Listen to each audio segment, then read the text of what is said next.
لم تدارك منك العناية فمن إلهي للمذنبين. Bismillahir Rahmanir Rahim. Insha'Allah ta'ala, after watching this video, the listeners will not be in any need of a raqi, a person who recites a ruqyah and makes money from people. There have been in the recent past some people who have been reciting the ruqyah and making money from the public, extorting the public. And some time ago, one of them was exposed as an atheist who actually didn't believe in Islam but was exploiting people.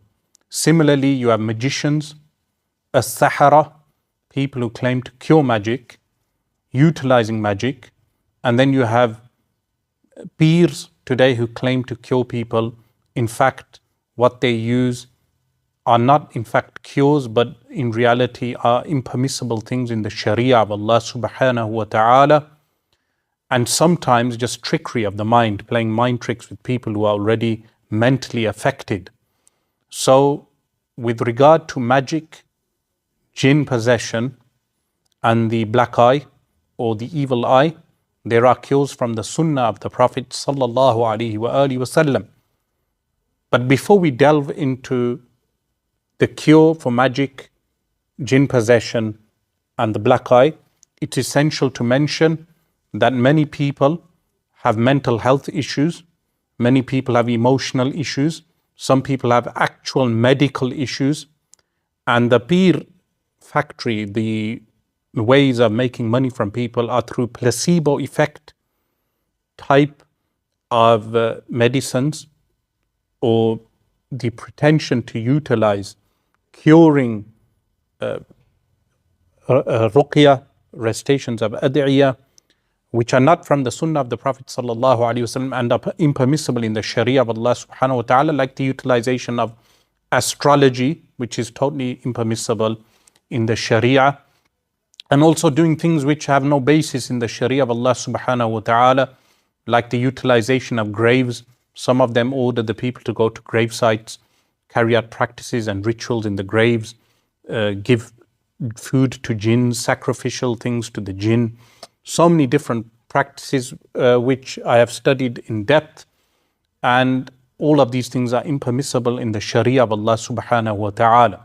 So it's essential for someone firstly to go to a medical health professional to determine their illness, whether it's mental health issues, whether it's health issues in terms of physical health. And many people within our community refuse to acknowledge mental health issues. So a person may actually be utilizing some type of recreational drug that affects their mental health, or they may be taking gas balloons, which have become so common, and they believe it's jinn possession because the community encourages them to think that these are actual jinn possession or magic, the elements, the symptoms of jinn and magic, when in reality it's the symptoms of taking narcotics and chemicals which affect the brain. So firstly, before entering the subject, it's essential to get the advice of a mental health professional and a doctor with regard to your ailments. Now, secondly, the best cure is of course prevention. And within the Sunnah of the Messenger of Allah sallallahu alaihi wasallam, firstly, before sihr is done, or before a person has any type of ailments which are from the effects of jinn, which cause human sickness, the best cure is what? Prevention. So we hear from many people, they say we recite Ayatul Kursi or we recite Al-Mu'awwidhatayn, but we do not feel the ailments and the symptoms going away because we recite these things but we do not feel any better. The response with regard to that is, if it is actual sihr or jinn possession, then it has already been done to you, and the Al-Mu'awwidhatayn and Ayatul Kursi are a prevention before the ailment, before the sickness. Another point to mention here is with regard to jinn possession. Some people deny jinn possession. The denial of jinn possession was a position of the Mu'tazila. Some people held this position, but this view is incorrect. Why are people today denying jinn possession? Because they conceptualize jinn possession as being that when someone is possessed by a jinn, they will behave like a robot. The jinn will control them like a robot, or they will speak to people and converse with them like a jinn. This is the false conceptualization of jinn possession. Jinn possession entails that the person will feel drowsy. At times they may faint. Yes, the jinn can speak on the tongue of the victim in certain states, but the jinn cannot control the person like a robot. Otherwise, the qudat, the judges in the courts, would have dismissed so many murder cases and so many violations, so many criminal acts, so many crimes. And the penal code, the Islamic justice system, would have had examples of people who are possessed by jinn and they carry out actions.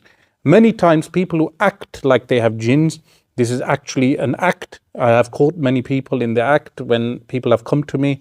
Sometimes young women who do not want to marry the choice of their parents, they behave like they have jinn. Sometimes the brother may be in collusion with them to support them and they talk like they have jinn, but in reality that's not jinn possession. Jinn possession has very specific ailments, very specific signs and symptoms that the professional, truthful raqi will be able to detect, and there are certain ruqyah that are recited which determine whether this person has jinns, and there are certain effects that take place after that ruqyah is recited. A point to mention here now also is that Rasulullah sallallahu alaihi wasallam prohibited ani nushra. A nushra is in reference to all types of cures that entail magic, sihr, or that which has those things which are ineligible, the meaning of which is unknown. So if you ever receive a ta'weedh, you do not know what the ta'weedh means, it's scribbles, and some of these peers, what they do, they just write scribbles, it's a fact. Some of them may just make up demonic signs. Some of them may not write demonic signs, but they may just write numbers.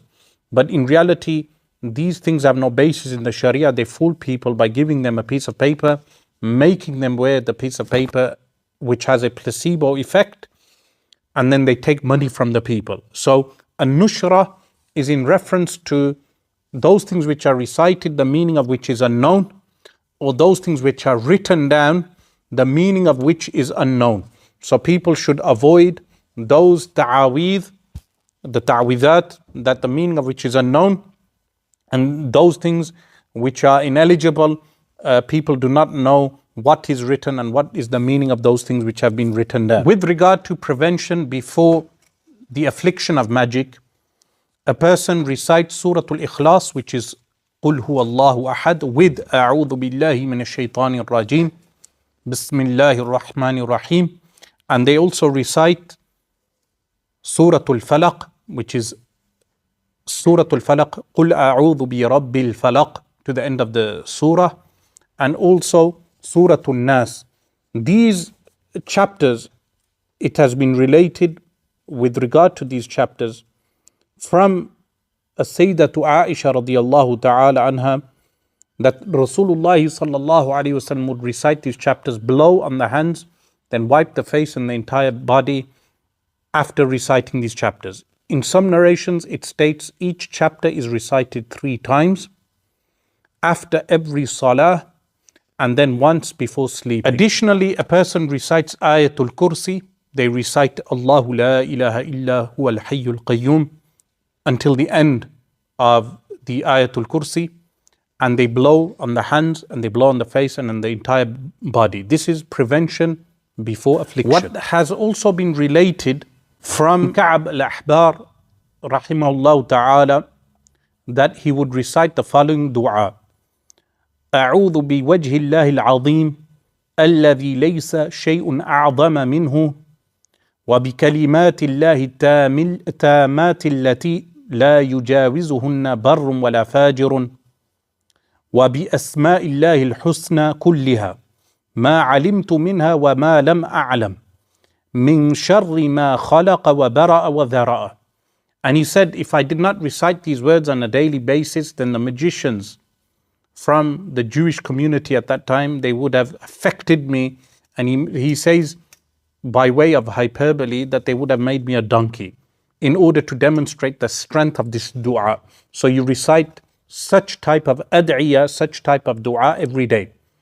Many of you can acquire the book Al-Adhkar of Imam al-Nawawi rahimahullah ta'ala, which is available in English also. And within the book Al-Adhkar, you will find these ad'iyah, these supplications. In one hadith of Rasulullah sallallahu alayhi wasallam, narrated by Imam Muslim in his Sahih, Rasulullah sallallahu alayhi wasallam said, لا بأس بالرقى ما لم يكن فيه شرك. There is nothing wrong with the ruqyah as long as there is no shirk in the ruqyah. So as I mentioned, the prohibition of a nushra, there is a prohibition with regard to those ad'iyah which contain shirk. So a person must ensure that any dua they read has tawheed and is from the sunnah of the Prophet sallallahu alaihi wasallam. And if it is not from the sunnah, it is in accordance with Al-Qur'an al-Kareem and the sunnah of the Messenger of Allah sallallahu alaihi wasallam. Additionally, Rasulullah sallallahu alaihi wasallam said, "Alaykum bi-shifa'aini al-Qur'ani wal-asli," which is narrated by Al-Imam al-Hakim in his Mustadrak, that Rasulullah sallallahu alaihi wasallam said, you should use two cures. What are they? Al-Qur'an wal-asl, which is honey. Now, of course, honey has its uses. There are many types of use that can be utilized with pure honey. Honey that is not affected by modern means. Of course, this would mean organic honey. A person acquires organic honey and they can recite Qur'an on the honey and eat from the honey. So there is a cure in Al-Qur'an al-Kareem and things like honey.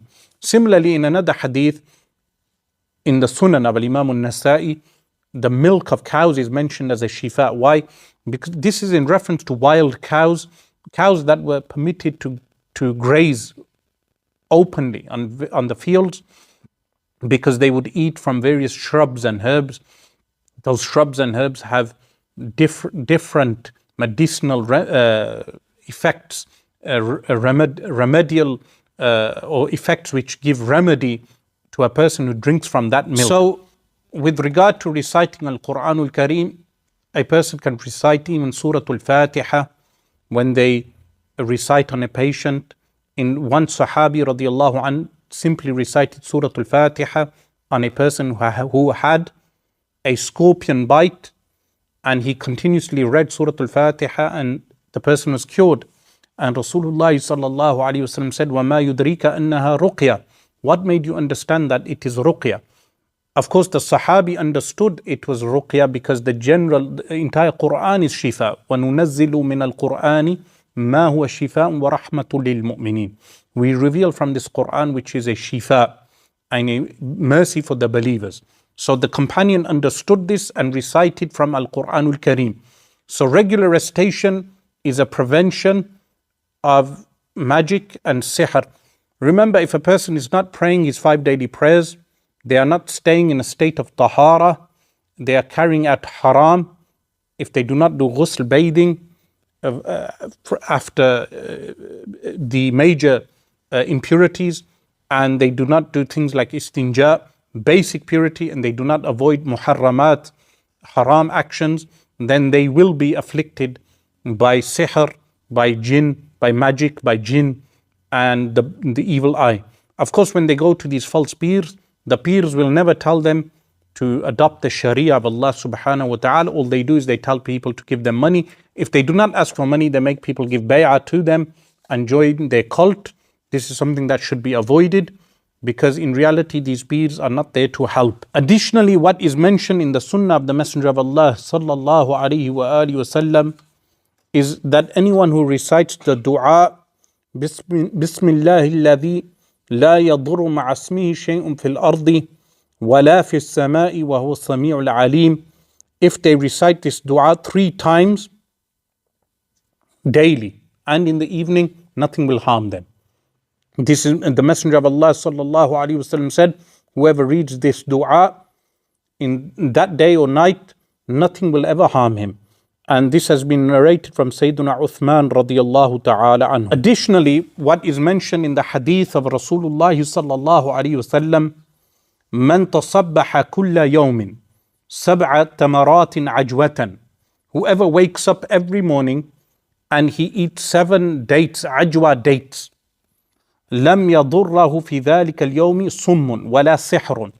Poison will not harm him, and neither will sihr, magic. What that means with regard to the poison is on that day, no poison is decreed for him to drink, to drink or eat. It does not mean you test Allah subhanahu wa ta'ala by purposefully eating 7 dates and then drinking poison. That will never work. So the hadith here mentions, and this hadith is narrated by Imam Muslim and Imam Bukhari, that if you eat ajwa dates, this will prevent any sihr. So a person, if they want protection, they can order ajwa dates from Al-Madinatul Munawwarah every day. Even in some narrations it mentions 1 date, an odd number.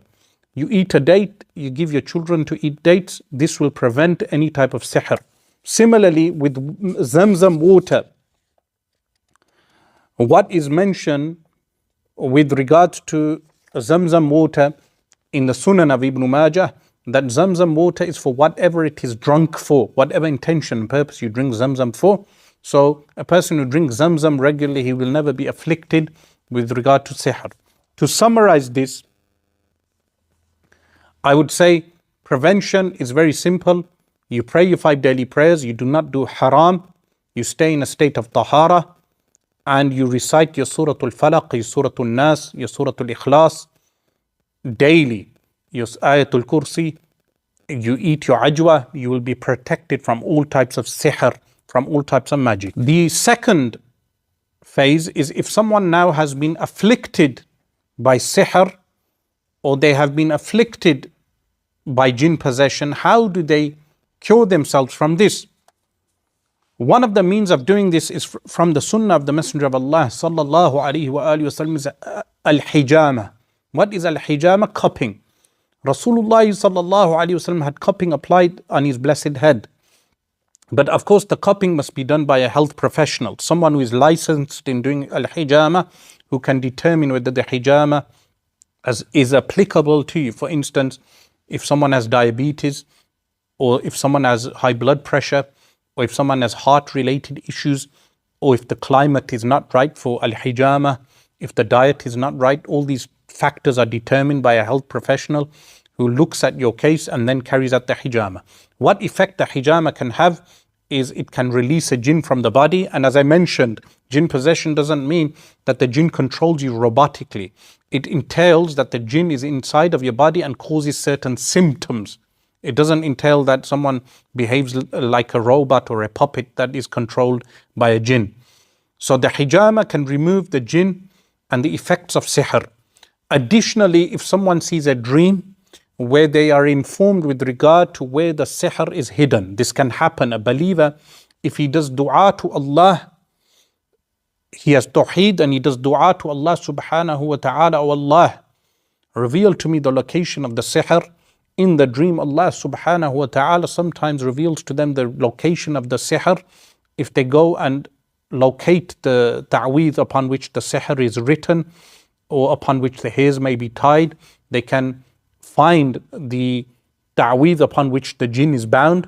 The sihr is by binding the jinn to certain magic rituals, and they can dispose of that magic by burning it, or disposing of it in water until it dissolves. But the best way is by actually burning it and ridding oneself of that sihr.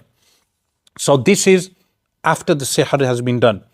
A third way of removing the sihr is that a person gets 7 lot tree leaves, sidr leaves. Sidr leaves. And what they do, and this method has been mentioned in the Hashiyah of Ibn Abidin and other works, many books mention this method. This would fall into the neutral zone methods, those methods which do not contradict the Sunnah of the Messenger of Allah sallallahu alaihi wasallam. They grind the sidr leaves, and then what they do, they mix those sidr leaves with water, with fresh water, and they recite upon those leaves the following. Firstly, they recite Ayatul Kursi. After A'udhu Billahi Minash Shaitanir Rajim, they recite Ayatul Kursi. Then they recite وَأَوْحَيْنَا إِلَى Musa, all the way to Rabbi Musa wa Harun, which is Surah Al-A'raf, verse 117 to verse 122. The verses will appear on the screen. After which the person recites from Surah Yunus, alayhi salam, verse 79 to 82. Then the person recites from Surah Taha, verse 65 to 70, and then Surah Al-Kafirun, followed by Surah Al-Ikhlas. Then they recite Surah Al-Falaq and Surah Al-Nas. All of these verses are recited, and surah, chapters of the Qur'an, the person blows on the water, he drinks from some of the water, and then he bathes himself with the water. This, insha'Allah, will break the sihr, the magic, or any jinn possession. It will decrease the effects of the jinn possession. A person, if they still have the ailments after, they keep doing this practice, it will continuously weaken the jinn or weaken the sihr. The fourth method from the Sunnah of the Prophet ﷺ is the Ruqyah. Now, some people are under the impression that in order to do the Ruqyah, you need to be a professional. The answer is, this is incorrect. The Ruqyah itself is from the Sunnah of Rasulullah ﷺ. Anyone who prays 5 times a day, is able to recite the Qur'an, does not do any haram acts, can carry out the Ruqyah. They can do the Ruqyah. In fact, an imam of a masjid phoned me. He was under the impression that you need permission to do a Ruqyah. This is because the peer market has taken over the Sufi circles to the point that many of the people in the Sufi community, they are under the impression you cannot carry out the Sunnah acts except with the permission of a peer. This is totally incorrect. And what this has led to is that the Salafis are leading the way in terms of reciting the Ruqyah on people, when in reality you do not need ijazat to carry out these Sunnah acts.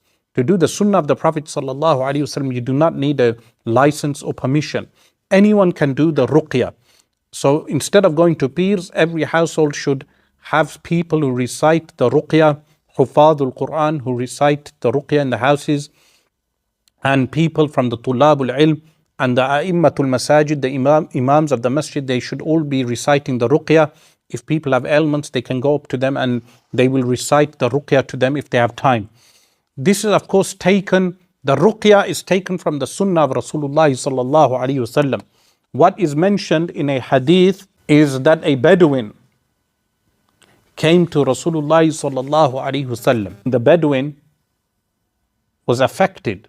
They say his brain was affected, his mind was affected. And Rasulullah sallallahu alaihi wasallam read the following. Firstly, he read Fatihatul Kitab, which is Surah Al-Fatiha. Then Rasulullah sallallahu alaihi wasallam recited وَأَرْبَعِ آيَاتٍ مِّنْ أَوَّلِ الْبَقَرَةِ, the first 4 verses of Surah Al-Baqarah. Then he recited وَآيَتَيْنِ مِنْ وَسَطِيهَا, 2 verses from the middle. Which verses were those? Those verses were وَإِلَهُكُمْ إِلَهٌ وَاحِدٌ وَآيَةِ الْكُرْسِي and Ayatul Kursi. So وَأَرْبَعِ آيَاتٍ مِنْ أَوَّلِ الْبَقَرَةِ, 4 verses from the beginning of Al-Baqarah. وَآيَتَيْنِ مِنْ وَسَطِهَا, 2 verses from the middle, which were وَإِلَهُكُمْ إِلَهٌ وَاحِدٌ وَآيَةِ الْكُرْسِي. And then وَثَلَاثِ آيَاتٍ مِنْ خَاتِمَتِهَا, 3 verses from the end of Surah Al-Baqarah. وَآيَةٍ مِنْ آلِ عِمْرَانَ, and the Sahabi radiallahu anh mentions a verse from Surah Al Imran, which is شَهِدَ اللَّهُ أَنَّهُ لَا إِلَهَ إِلَّا هُ. وَآيَةٍ مِنَ الْأَعْرَافِ, and one verse from Surah Al-A'raf, which is إِنَّ رَبَّكُمُ اللَّهُ الَّذِي خَلَقَ. And وَآيَةٍ مِنَ الْمُؤْمِنِينَ, and a verse from Surah Al-Mu'mineen, وَمَنْ يَدْعُ مَعَ اللَّهِ إِلَهًا آخَرَ لَا بُرْهَانَ لَهُ بِهِ. And وَآيَةٍ مِنَ الْجِنِّ, and a verse from Surah Al-Jinn, which is وَأَنَّهُ تَعَالَى جَدُّ رَبِّنَا مَا اتَّخَذَ صَاحِبَةً وَلَا وَلَدًا.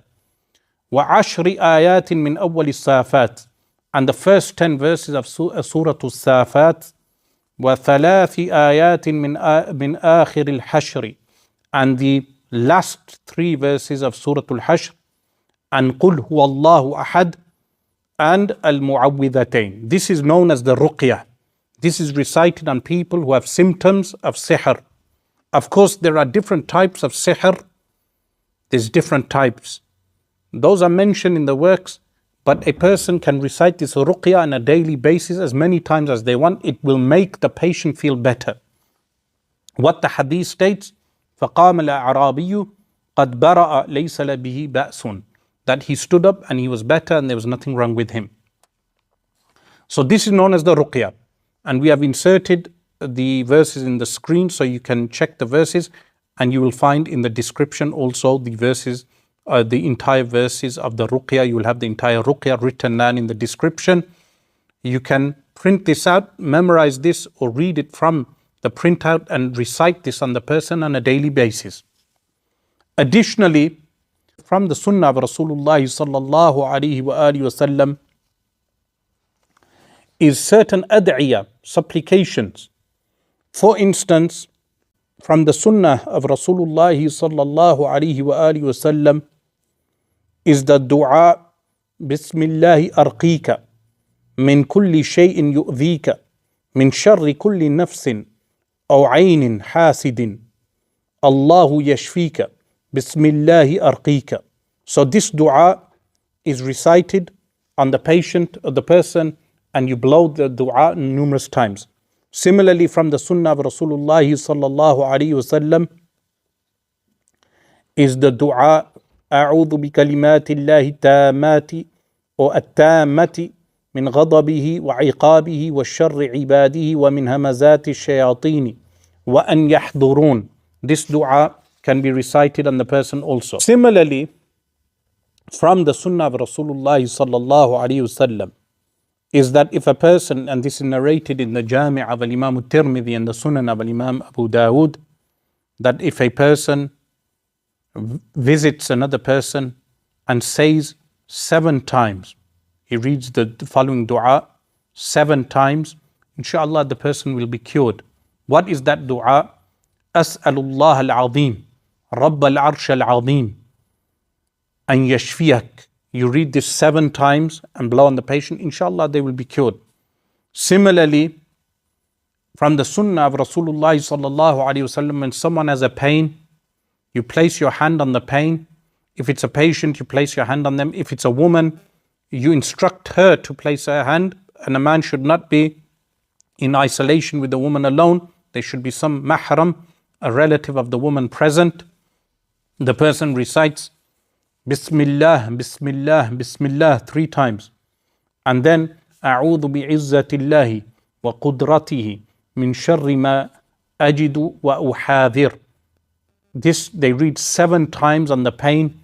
Insha'Allah ta'ala the pain will go. This can be read on tooth pain, headaches, all types of pains of the body. Additionally, what also is mentioned from the Sunnah of Rasulullah sallallahu alaihi wasallam, Allahumma rabban nasi adhhibil ba'sa اشفيه وأنت شافي لا شفاء إلا شفاؤك شفاء لا يغادر سقما.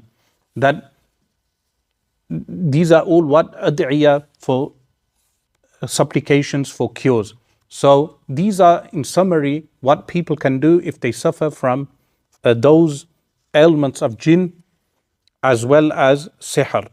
With regard to the black eye or the evil eye, what is related from the companions alayhim ridwan, for instance, in the Sharh al-Sunnah al-Baghawi from Sayyidina Uthman radiyallahu ta'ala anh, that what he said regarding a child, سَوِّدُوا نُونَتَهُ, place a black spot on the chin of the child, this will protect them from the evil eye. So this is proven from the Sunnah. Sunnah of the Sahabi, regarding whom Rasulullah sallallahu alayhi wasallam said, alaykum bi sunnati wa sunnati al-khulafa'i rashidin, the rightly guided caliphs.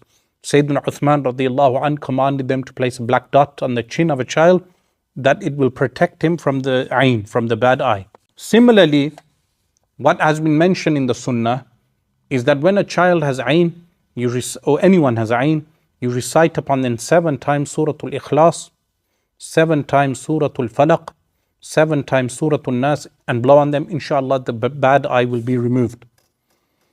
Also, whenever you see something that you like, you recite Ma sha Allahu la quwwata illa billah, Allahumma barik alayh. This will protect the person from the evil eye. What also is mentioned, this is in the Musnad of Imam Ahmad, is the Ruqyah is recited. So the Ruqyah we've already covered. You blow the Ruqyah on oil and you place the olive oil on the skin on the person who has been afflicted by the evil eye. What is also proven from the Sunnah of Rasulullah sallallahu alaihi wasallam is that if the person who has given the ayn is known, this can be done how? Firstly, the person who has the ayn happens suddenly, and the person may suddenly have observed the person and not said MashaAllah and they fall ill. You have that person perform wudu. And if someone is requested to do this wudu, they should not be offended if they have given the bad eye, because the bad eye can happen from a believer also, who doesn't say MashaAllah la quwwata illa billah. You perform the wudu, the remnant water that falls into the bucket, you throw this over the patient from over your shoulder. So the patient sits behind, you throw it over. This is from the Sunnah of Rasulullah sallallahu alaihi wasallam. But if the person is unknown, then you follow what I mentioned with regard to reciting Surah Al-Ikhlas 7 times, Surah Al-Falaq 7 times, and Surah Al-Nas 7 times. What is also mentioned by some of the Mashaykh, and this is from the Qur'an, so there's no bid'ah in this, is that you recite salawat and salam upon Rasulullah sallallahu alaihi wasallam 11 times, and then 28 times the last verses of Surah Al-Qalam, which is وَإِن يَكَادُ الَّذِينَ كَفَرُوا لَيُزْلِقُونَكَ. These verses, the last verses of Surah Al-Qalam to the end of the surah, you recite 28 times. You recite salawat and salam 11 times. You blow on the face of the patient. And then you recite Surah Al-Fatiha on water, and you drink the water yourself. Inshallah, you will not have the effects of the ayn going on yourself. This is also mentioned with regard to the ayn. Lastly, what else has been mentioned with regard to the cure for sihr, magic or jinn, or the ailments of the eye? You get a bottle of water, you recite 184 times Surah Al-Falaq and Surah Al-Nas, 184 times each, and you blow into the water. Then you drink from this water and you do not allow the water to diminish halfway. You keep filling up, you top up the bottle, and you keep drinking. You give the patient the water to drink for 41 days. Insha'Allah ta'ala, they will be cured. If there are bad effects in the house, in the hadith of Rasulullah sallallahu alaihi wasallam, it mentions, Inna shaytana yanfiru min al-bayti alladhi tuqra'u fi Surah Al-Baqarah. You recite Surah Al-Baqarah, which is 2.5 juz of the Qur'an daily. Now, some people, they become disappointed when you tell them to recite the Qur'an in the house. They just want to play the Qur'an, or they want someone to come into the house and recite the Qur'an for them. This is why they go to false peers, because someone else will do the hard work for them. Or it's an easy job if someone just writes something on a piece of paper. They do not want to make change in their lives, so they do not want to recite. But in reality, sometimes you may be afflicted by jinn or sihr because you are turning away from the Qur'an and you are turning away from the Sunnah and turning away from your 5 daily prayers. So sometimes you may have to recite 2.5 juz of Qur'an in your house daily, or have someone recite 1 juz, you recite 1 juz, and someone recites half a juz of Surah Al-Baqarah. Similarly, if you recite the entire Qur'an in the house, the bad effects in the house will go. But if you have haram music playing in the house, you have haram acts being done in the house, you have no one praying in the house, no one is punctual in their salah, you have people not doing ghusl, bathing themselves in the house, then the house will have bad effects. Additionally, a khatmatul Qur'an, reciting the entire Qur'an in the house, is also beneficial. What else is mentioned in the hadith?